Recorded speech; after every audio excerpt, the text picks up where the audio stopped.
All right, let's go. Number 8. Pontius Pilate in stone. For nearly 2,000 years, the man who condemned Jesus of Nazareth existed only in words. The Gospels named him. The Roman historian Tacitus mentioned him in passing, calling him a procurator. Josephus described his clashes with the Jewish population of Judea, and that was the entire archive. 4 ancient texts, all literary, all written by people with agendas, none of them physical. By the middle of the 20th century, a vocal minority of historians had begun to suggest the obvious, uncomfortable possibility. Perhaps Pilate had never existed at all. Perhaps the prefect who washed his hands in Matthew's Gospel was a theological invention, a narrative device dressed in Roman clothing, a name attached to a story that needed a villain. The skepticism wasn't unreasonable. Rome was a meticulous bureaucracy. It carved its officials into monuments, stamped them onto coins, recorded them in administrative archives. And yet for Pilate, the prefect of one of the empire's most volatile provinces, nothing physical had ever surfaced. No inscription, no coin bearing his name, no administrative record, nothing.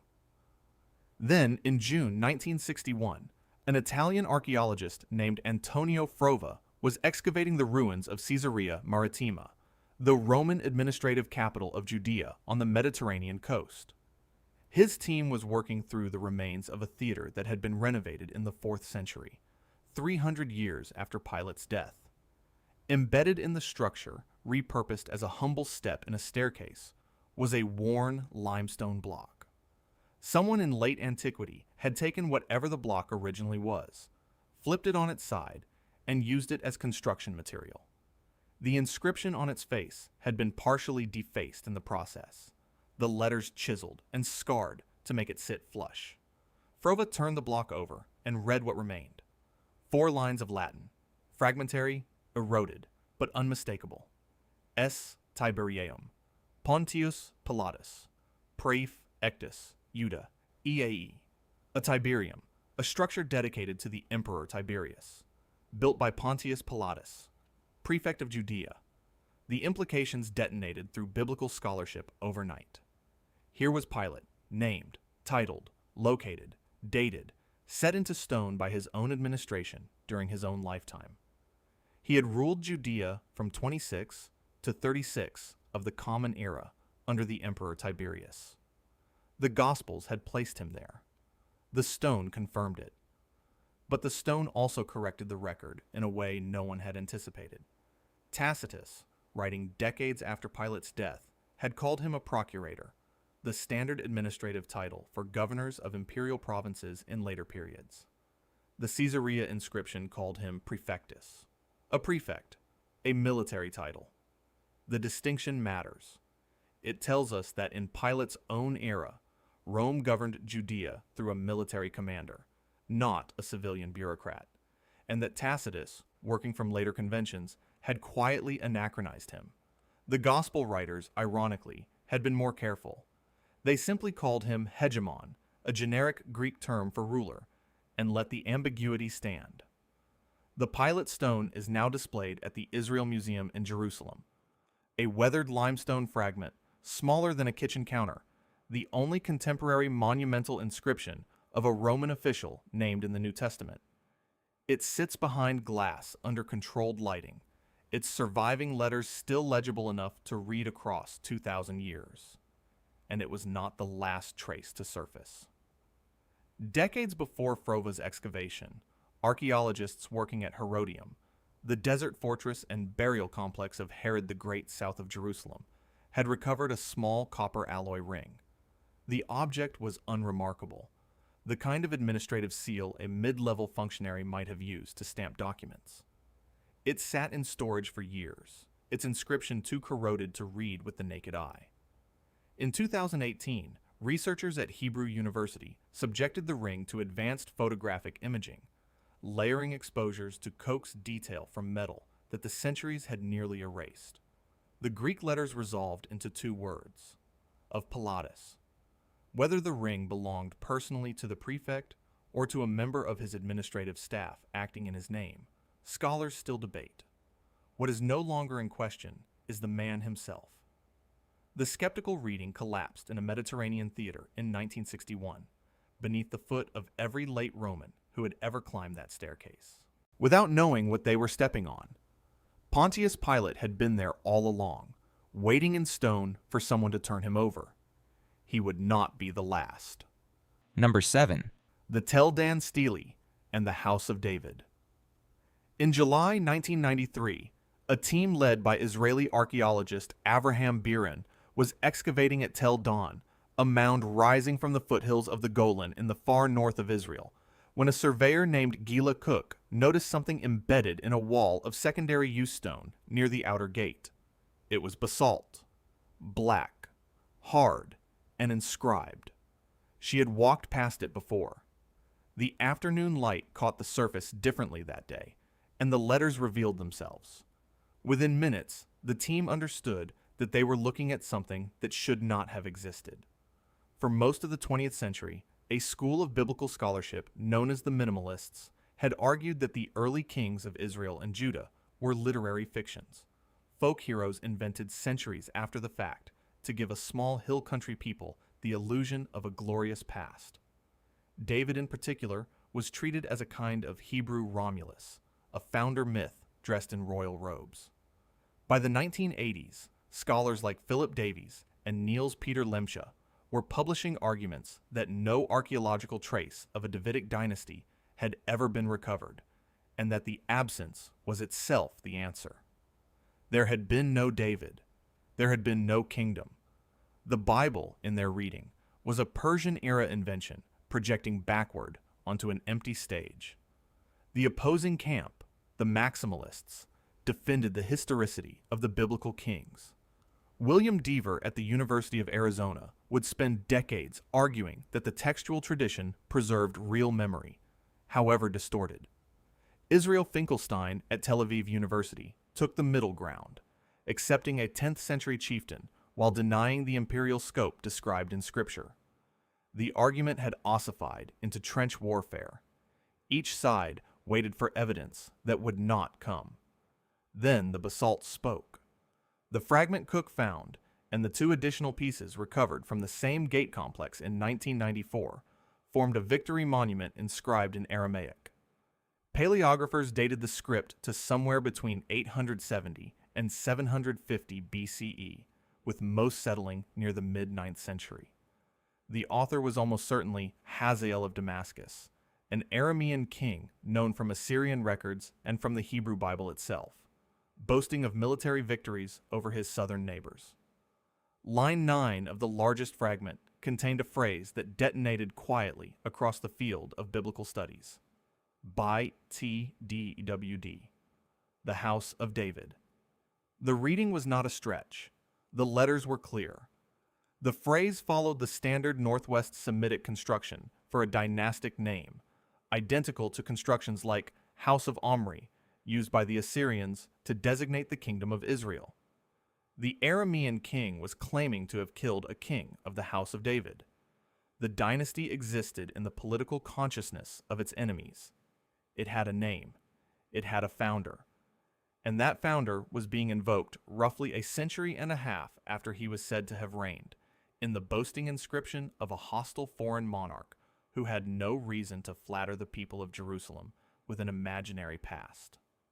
Birin and his epigrapher Joseph Nave published the find in the Israel Exploration Journal in 1993, with a follow-up in 1995 incorporating the additional fragments. The response was immediate and divided. Some minimalists attempted to read Baitude as a place name, or as a reference to a deity, or as a compound noun unrelated to any king.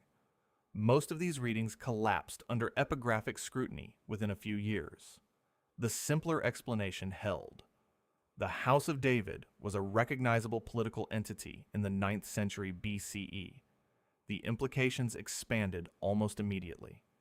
In 1994, the French epigrapher André Lemaire re-examined the Mesha Stele, a Moabite victory monument discovered in 1868 and dated to around 840 BCE.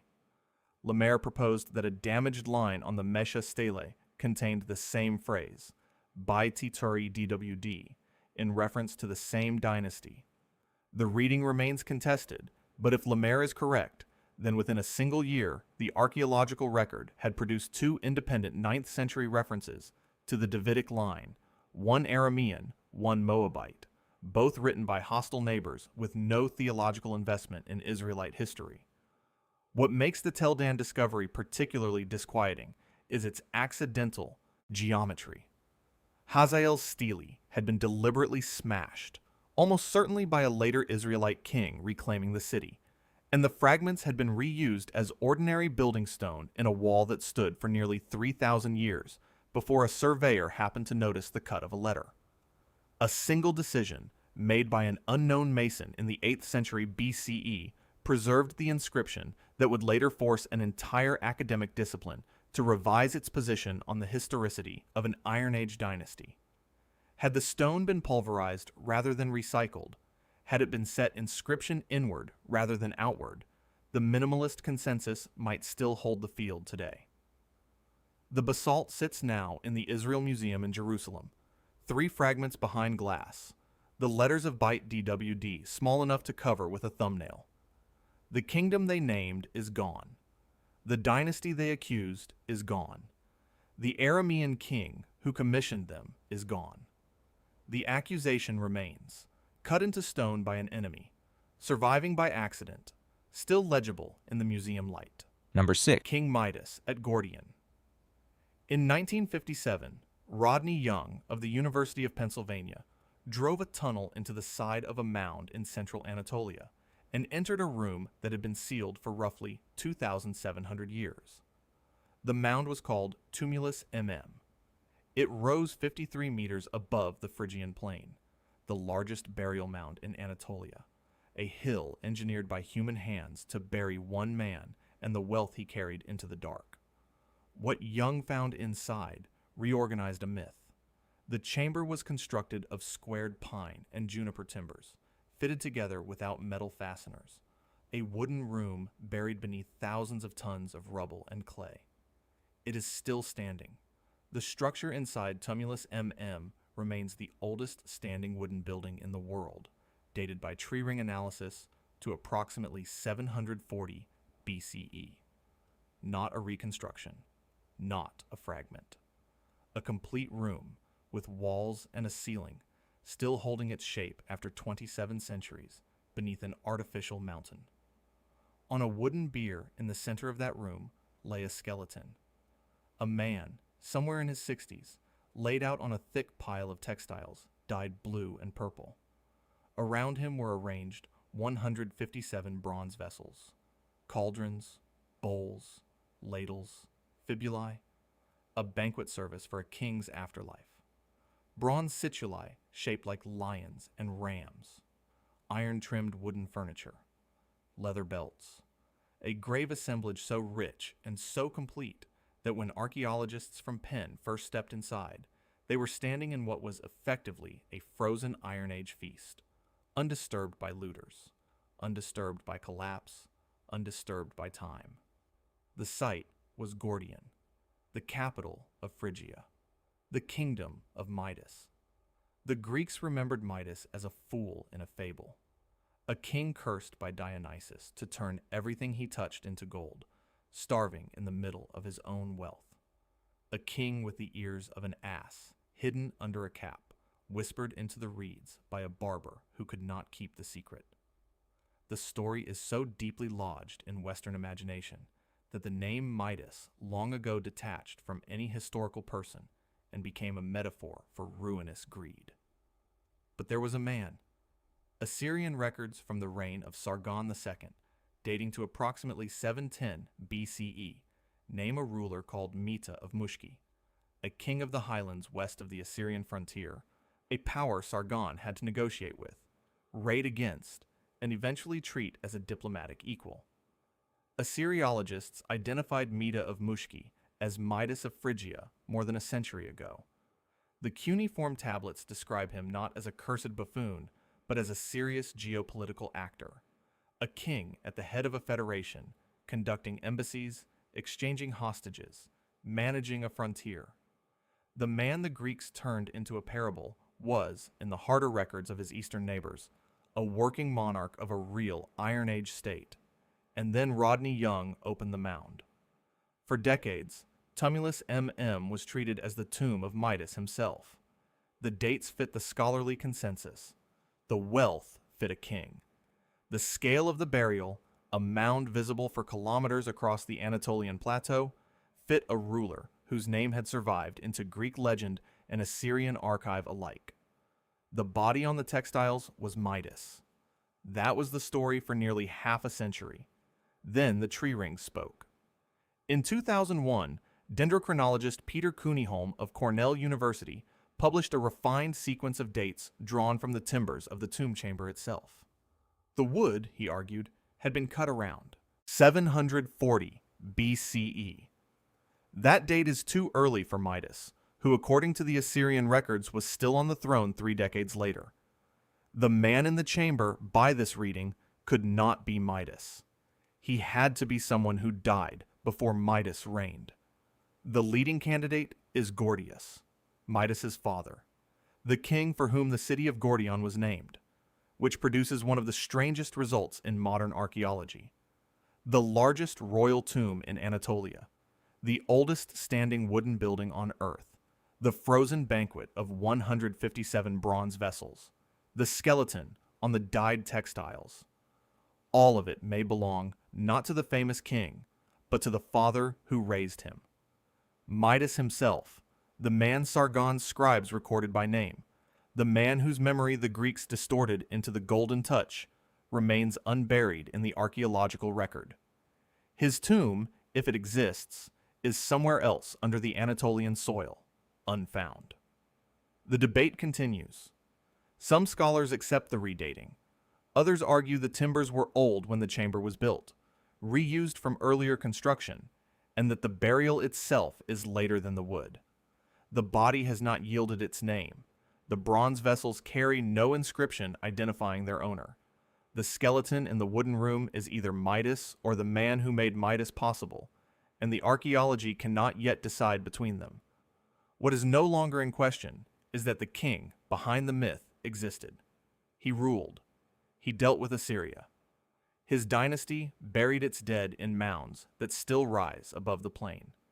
The golden touch was a story. The man was not. Number 5. The tablet in the drawer. In July 2007, an Assyriologist named Michael Jersa walked into a back room of the British Museum and began the kind of work that almost never makes headlines. Jersa, a researcher at the University of Vienna, had spent his career reading cuneiform, not deciphering lost scripts, not unearthing buried cities, simply cataloging the tens of thousands of clay tablets that the museum has accumulated over the past 2 centuries. Most of these tablets are administrative. Receipts for barley, records of loans, lists of temple offerings, the bureaucratic detritus of ancient Mesopotamia, preserved because the Babylonians wrote on clay, and clay does not burn or rot. He pulled out a tablet roughly the size of a credit card, 5.5 centimeters wide, unremarkable on its face, the kind of object a museum visitor would walk past without registering it had ever existed. He began to read. The tablet was dated to the 10th year of Nebuchadnezzar II, which corresponds to 595 BCE. It recorded a routine donation of gold to the temple of Esagila in Babylon, the great sanctuary of the god Marduk. The donor's name was Nabu-sharasu-ukin. His title was Rab-shah-reshi, which translates from Akkadian as chief eunuch. The transaction was witnessed, sealed, and filed away in the temple archives in Sippar, an administrative city north of Babylon, where it sat undisturbed for roughly 25 centuries. Then it was excavated. Then it was sold. Then it was acquired by the British Museum in 1920. And then, for 87 years, it sat in a drawer. Jersa recognized the name immediately. Nabu-sharasu-ukin was not a king. He was not a general. He was not the kind of figure who appears in monumental inscriptions or on the walls of palaces. He was a financial official, a court functionary, a man whose job was to manage the property of the crown. By every conventional metric of ancient history, he should have been invisible. But he wasn't invisible. He was named in the Hebrew Bible. The book of Jeremiah, chapter 39, verse 3, lists the Babylonian officials who entered Jerusalem after the city fell to Nebuchadnezzar in 587 BCE. Among them is a man called Nebo-Sarsekim, given the title Rabsaris. The Hebrew text preserves a slightly garbled version of the Akkadian original, but the elements are unmistakable. Nabu-Sharusu-Ukin becomes Nebo-Sarsekim. Rabsha-Reshi becomes Rabsaris. The chief eunuch of Nebuchadnezzar's court, attested in a Babylonian administrative record from 595 BCE, is the same man who walked through the gates of a burning Jerusalem 8 years later. The implications are quiet and devastating. For over 2,000 years, this man existed in a single half-verse of Scripture, his name preserved by Hebrew scribes who had no reason to invent him, and every reason to forget the bureaucrats who oversaw the destruction of their capital. Skeptics could have argued, and some did, that the lists of Babylonian officials in Jeremiah were literary embellishments, generic names attached to a narrative that grew in the retelling. The tablet ends that argument. A specific Babylonian eunuch with a specific name and a specific title is now documented in his own administrative paperwork, 8 years before the event the Bible places him at, doing exactly the kind of work the title implies.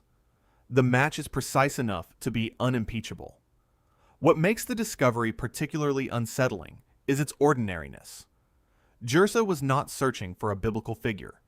He was working through a routine cataloging project, the kind of labor that occupies generations of scholars and rarely produces anything publishable. The tablet had been accessioned, numbered, and shelved decades before he was born. Anyone with the right training could have walked into that storeroom and read the name on the clay at any point between 1920 and 2007. No one did. The man named in Jeremiah sat in a drawer in central London for 87 years, waiting, and he is not alone in that drawer. A pattern has been forming across this list, and the tablet in the British Museum brings it into focus. The figures most decisively confirmed by archaeology are almost never confirmed by monuments. Pontius Pilate emerged from a block of limestone reused as a step.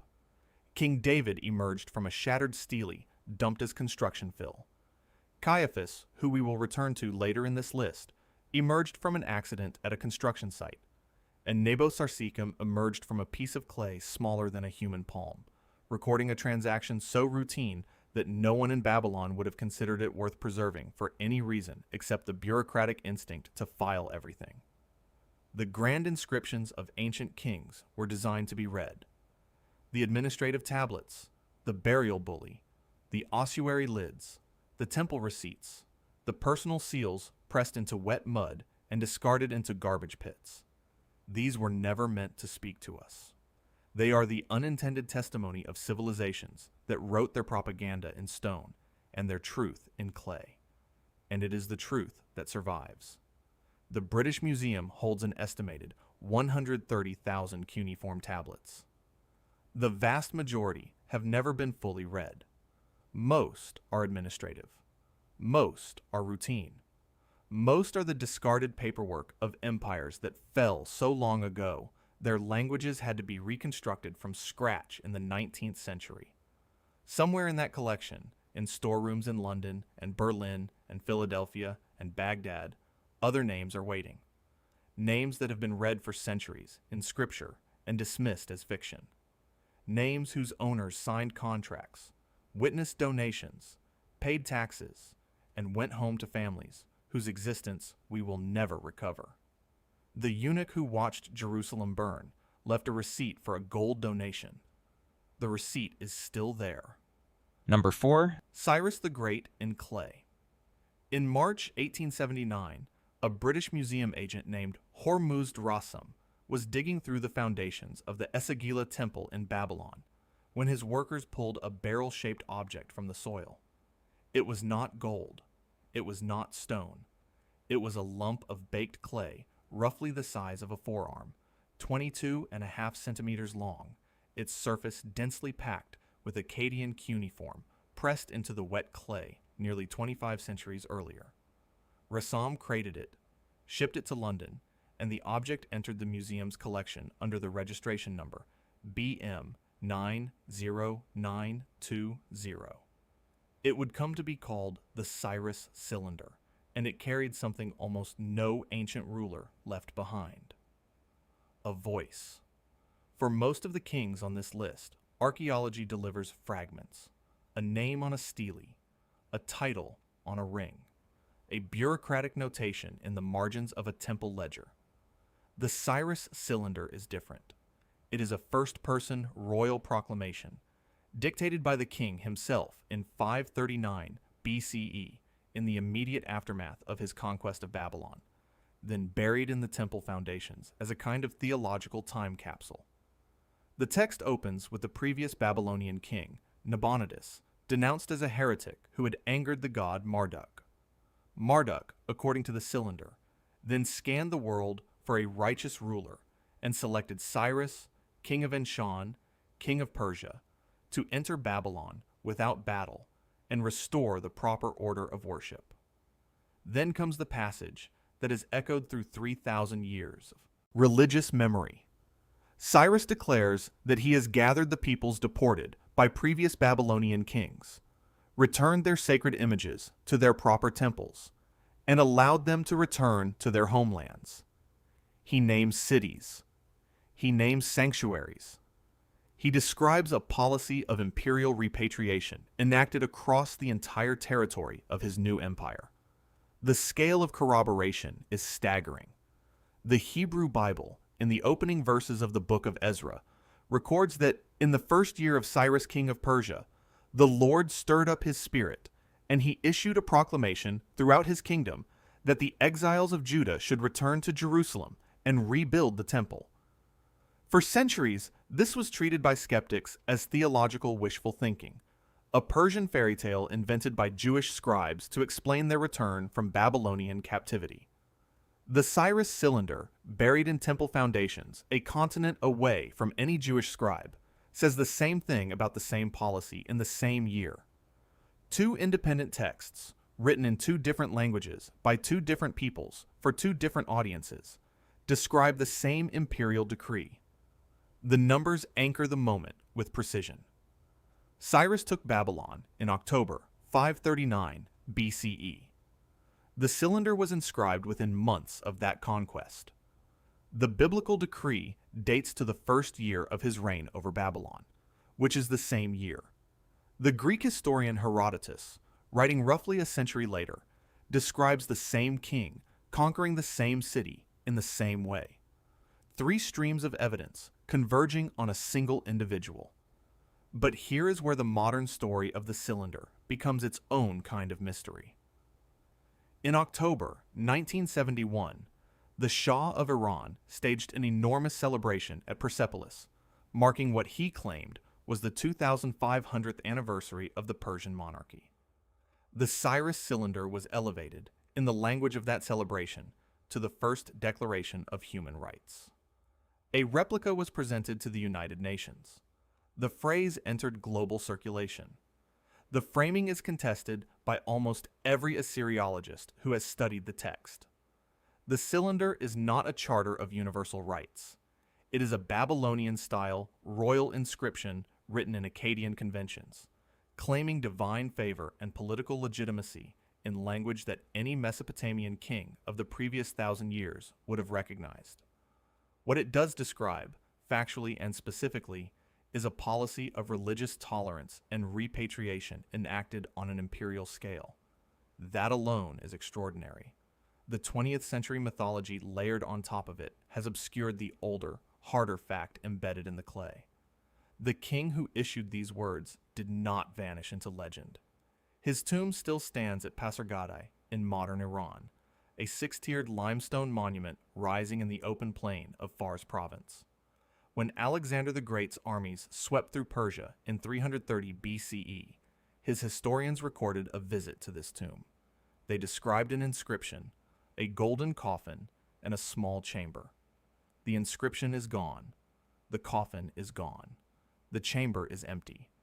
The monument itself has stood under the sun for roughly 2.5 millennia, weathered by wind and earthquake and the passage of every empire that has ruled that valley since. Consider what this means. We have the king's own words, baked into clay and buried in a temple. We have his tomb, identified by Greek witnesses 3 centuries after his death, and still standing today. We have his policy described in the sacred text of a people he liberated. We have his conquest described by a Greek historian who lived in the world he created. 4 independent lines of evidence, 4 different cultures, 4 different centuries, all converging on the same man. The cylinder now sits in room 52 of the British Museum, a baked clay barrel under glass, its cuneiform shadows still legible after 2,500 years. It is small. It is plain. It is one of the most consequential objects in the museum's collection. The voice pressed into its surface is not mediated by chroniclers or scribes or hostile foreign powers. It is the king himself, speaking across the centuries in the formal cadences of Imperial Akkadian, describing what he did and why he did it. The clay remembers. The tomb endures.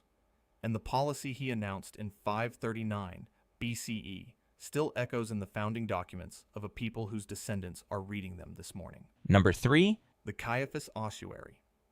In November 1990, a construction crew was building Chi Water Park in the Peace Forest on the southern edge of Jerusalem when a road collapsed beneath their equipment. The ground simply gave way. What opened beneath the broken asphalt was not a sinkhole or a service tunnel. It was a burial chamber that had been sealed for nearly 2,000 years. The Israel Antiquities Authority dispatched archaeologist Zvi Greenhut to the site. What he found inside the chamber would, within months, place a physical object in the hands of historians that corresponded to one of the most consequential names in the gospel narratives. 12 ossuaries, limestone bone boxes of the kind used by wealthy Jerusalem families during the late Second Temple period, sat in the burial niches. Most were plain. 2 were extraordinary. One in particular was carved with deep rosettes and intricate geometric ornamentation, the kind of decoration reserved for families of significant standing. On its narrow end, twice, scratched into the limestone in Aramaic letters, was a name: Yehoseph bar Caiapha, Joseph, son of Caiaphas. The match was immediate and precise. The Jewish historian Josephus, writing in his Antiquities of the Jews, identifies the high priest who presided during the prefecture of Pontius Pilate as Joseph, who was called Caiaphas. The reference appears in Antiquities 1835, the same body of work, the same Jerusalem, the same decade discussed in the gospel trial narratives. For 2,000 years, this man had existed only in texts.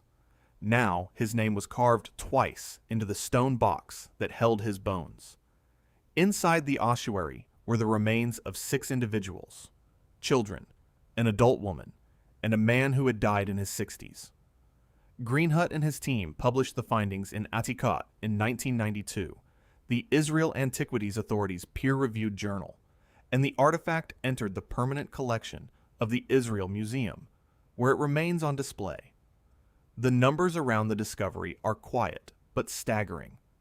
The ossuary measures roughly 37 centimeters tall. The inscription letters are no larger than a fingernail. The man inside was old enough, and the family wealthy enough, and the name specific enough. Caiaphas is not a common patronymic in the surviving record, that the convergence of evidence pointed in only one direction. The high priest who, according to the Gospel of Matthew, tore his garments in the courtyard of his own house and declared a Galilean preacher guilty of blasphemy, had been buried by his family in a decorated limestone box in a tomb on the southern slopes of Jerusalem. And in 1990, a road collapsed above him. But here's where the discovery becomes genuinely strange. The artifact that places a gospel figure in the archaeological record did not emerge from a planned excavation. It was not the result of decades of scholarly searching. No archaeologist had been hunting for the tomb of Caiaphas. The Peace Forest had been a recreation area for half a century. The construction project was for a water park. The pavement gave way under the wheels of a piece of heavy equipment, and a workman looked down into a hole that had been waiting beneath the surface since the 1st century. The mundane mechanics of a municipal building project delivered into the hands of historians, a name that millions of people had spoken aloud every Easter for 2 millennia, without any expectation that the man himself could ever be touched. The discovery is not universally accepted. The British scholar William Horbury, among others, has questioned the reading of the inscription, arguing that the Aramaic letters could be parsed differently, and that the patronymic Caiapha may not correspond unambiguously to the high priestly family Josephus describes. Other scholars have countered that the spelling on the ossuary matches the form preserved in later rabbinic sources, and that the convergence of the name, the date, the location, the family wealth indicated by the ornate carving, and the age of the principal occupant cannot reasonably be coincidental. The debate continues in journal pages. The bone box sits in a museum case in Jerusalem. What makes the Caiaphas Ossuary particularly unsettling is not the controversy. It is the asymmetry. For 2,000 years, Caiaphas existed in the cultural imagination as a figure of cosmic consequence, the high priest who, according to one tradition, helped condemn a man whose execution would reshape Western civilization. And for all those 2,000 years, the bones of that high priest sat undisturbed in a limestone box on a hillside that became a city park. No monument marked the spot. No pilgrimage tradition preserved the location. The tomb was simply forgotten, sealed in earth, paved over, turned into a forest, designated for a water park. The man who, in the gospel accounts, sat in judgment over a question that would echo through the next 2 millennia of Western history, was discovered because a road collapsed. There is no grander frame for it, no prophetic recovery, no archaeologist standing in a trench with a brush, brought to the moment by years of patient labor. Just broken asphalt and a hole in the ground, and a name scratched twice into stone, waiting in the dark for the accident that would finally let it out. The ossuary now sits behind glass in the Israel Museum. The inscription is still legible. The bones of the man in his 60s have been reinterred. And the question of how many other names from the foundational texts of Western civilization are sitting beneath playgrounds and parking lots, waiting for the next road to collapse, remains open. Number 2. Sargon of Akkad, the world's first empire builder confirmed. For most of the modern era, Sargon belonged to the same category of historical figure as Romulus, Gilgamesh, and the founding kings of half the world's mythologies. A name preserved in legend. A biography too clean, too literary, too archetypal to trust. He was supposedly set adrift as an infant in a reed basket sealed with bitumen, drawn from the river by a humble gardener, raised in obscurity, elevated by the goddess Ishtar, and crowned ruler of the first true empire in human history. The story was so suspiciously close to the Moses narrative, so structurally identical to dozens of other foundling king myths, that 19th century scholars filed him alongside the legendary founders of cities that never existed under kings who never lived. Then the libraries came out of the ground. Between 1849 and 1854, British archaeologist Austen Henry Layard excavated the ruins of Nineveh on the eastern bank of the Tigris and uncovered the royal library of the Neo-Assyrian king Ashurbanipal. Tens of thousands of cuneiform tablets, an entire civilization's literary memory baked into clay and buried under collapsed palace walls. Among the texts hauled out of that dirt and shipped back to the British Museum was a document scholars would come to call the Sargon birth legend. The basket, the river, the gardener, the goddess, The whole archetype rendered in Akkadian cuneiform on tablets copied by Assyrian scribes more than 1,000 years after Sargon's own lifetime. The legend was real in the sense that it had been told, but the man behind it remained suspended in doubt. The confirmation came in pieces. Year after year of cuneiform translation work across the late 19th and 20th centuries assembled an unmistakable portrait.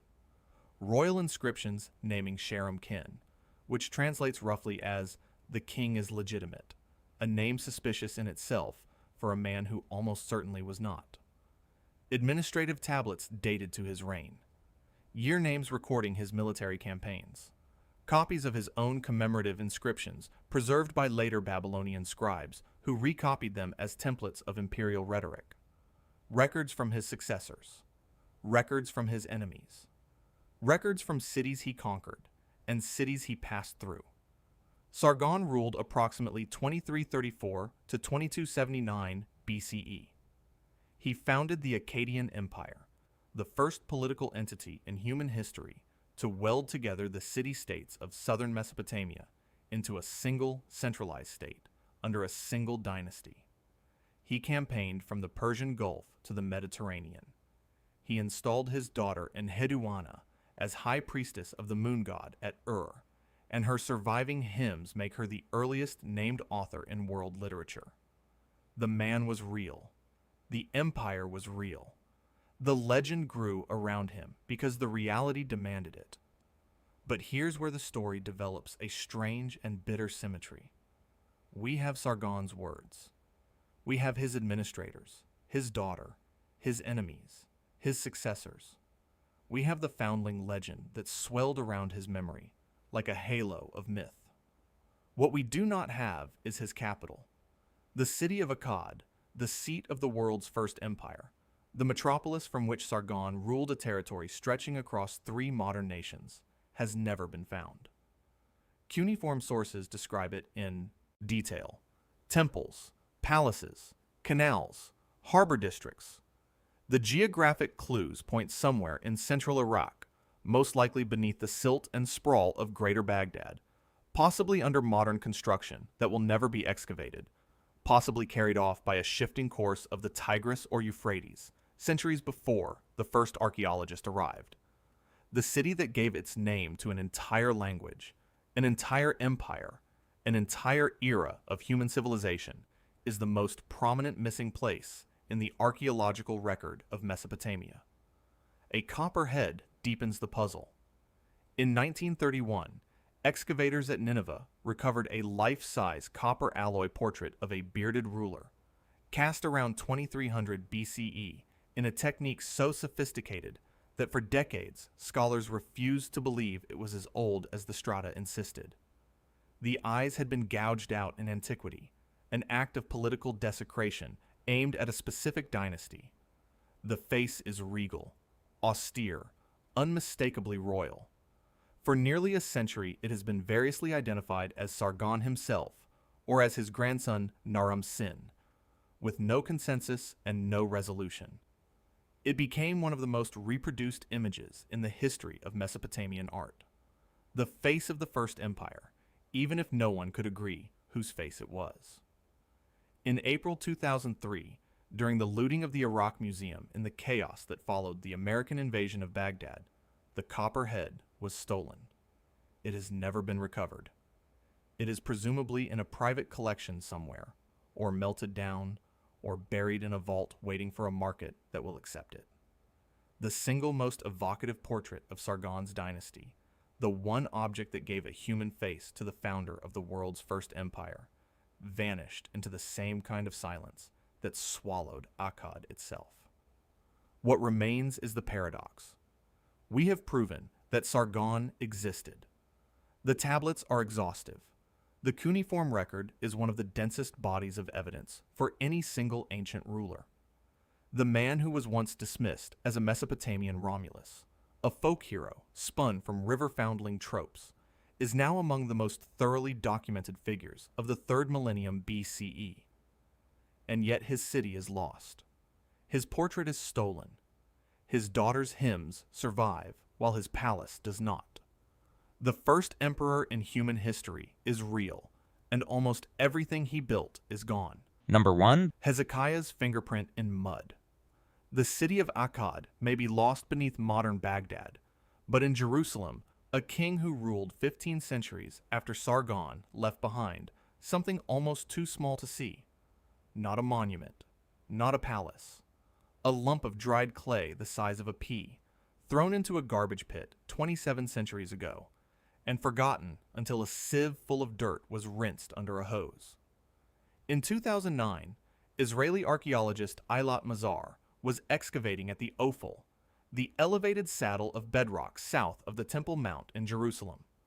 Her team was working through fill layers near a royal bakery from the Iron Age, the kind of context where ancient administrators tossed broken pottery, ash, food refuse, and the snapped remains of sealed documents once their contents had been read. The dirt was bagged. The bags were carried to a wet sifting facility. And for 6 years, the most significant object recovered from that excavation sat unrecognized in a tray of debris. In December 2015, the wet sifting process finally caught it. A clay bulla, 1.3 centimeters across, the kind of seal that had once been pressed against the cord, binding a rolled papyrus document. The papyrus was gone. The cord was gone, but the clay remained, hardened by time, carrying the imprint of the signet ring that had pressed it. The Paleo-Hebrew inscription, read in 2 arcs around a central image, was unambiguous. Belonging to Hezekiah, son of Ahaz, king of Judah. At the center of the seal, between the lines of script, were 2 symbols. A 2-winged sun, wings stretched outward as if in flight.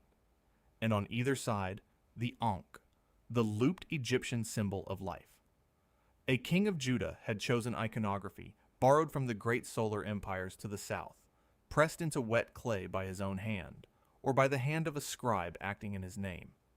Hezekiah reigned from approximately 715 to 686 BCE. He is one of the most extensively documented kings in the Hebrew Bible. 2 Kings, 2 Chronicles, and the book of Isaiah devote chapters to his religious reforms, his defiance of Assyria, his illness, his recovery. For readers of those texts, Hezekiah is a vivid, almost overexposed figure. For archaeology, until the wet sifting tray was rinsed in 2015, he was a name without a fingerprint. The corroboration around him is dense. In the British Museum sits the Taylor Prism, a 6-sided clay cylinder inscribed with the annals of the Assyrian king Sennacherib. The prism describes the campaign of 701 BCE, in which Sennacherib swept through Judah and besieged Jerusalem. Hezekiah is named directly. The Assyrian record boasts of shutting him up in his royal city like a bird in a cage. 2 empires, 2 languages, 2 opposing perspectives, naming the same man in the same decade. And beneath the city of David, the engineering survives. Hezekiah's tunnel, hewn through 533 meters of solid limestone, was cut to bring the waters of the Gihon Spring inside the city walls before the Assyrian siege arrived. 2 teams of workers, starting from opposite ends, met somewhere beneath the ridge. The 1880 Siloam inscription, discovered carved into the tunnel wall by a boy wading through the water, records the moment the pickaxes met. And the waters flowed from the source to the pool, 1,200 cubits. So Hezekiah was not a hypothesis. The siege was documented. The tunnel was walkable. The Assyrian annals named him. What was missing was something he had touched. The bulla closed that distance. A signet ring pressed against soft clay. The clay hardened. The document it sealed was opened, read, discarded. The seal fell into ash and refuse and the broken pieces of a bakery's daily output. And there it stayed, beneath the Ophel, while empires rose and fell above it. Babylonian, Persian, Greek, Roman, Byzantine, Umayyad, Crusader, Ottoman, British, Israeli. Layer after layer of history accumulated above a clay fragment small enough to lose in a closed fist. In 2018, Mazar announced a second bulla recovered from the same excavation, found less than 3 meters from the Hezekiah seal. The inscription, partially damaged, appeared to read, "Belonging to Yeshayahu, NVI," possibly Isaiah the prophet. If the reading holds, it would be the first archaeological reference to the biblical figure whose oracles fill 66 chapters of Hebrew scripture, and who is described in 2 Kings as Hezekiah's contemporary and counselor. The reading is contested. The final letter is missing. The clay is broken precisely where certainty would have lived. Scholars, including Christopher Rolston, have argued the inscription may simply name a man called Yeshayahu from a town or family otherwise unattested. The debate continues in the pages of Biblical Archaeology Review and the Israel Exploration Journal, unresolved. But the Hezekiah bulla is not contested. The letters are clean. The name is complete. The patronymic and title are unambiguous. A king named in Scripture, named on an Assyrian war prism, named in the rock above his own water tunnel, finally pressed his own ring into a piece of mud, and the mud survived. This is how the deepest past returns to us. Not through marble or gold, not through monuments built to outlast time, through a discarded scrap of clay no larger than a fingernail, rinsed from a bag of dirt, read under a magnifying lens in a Jerusalem laboratory, 27 centuries after the hand that pressed it had turned to dust. The men in this list were called legends. Some were called inventions. One by one, the ground gave them back. If you want to see more videos like this, click the video on screen now and make sure to subscribe.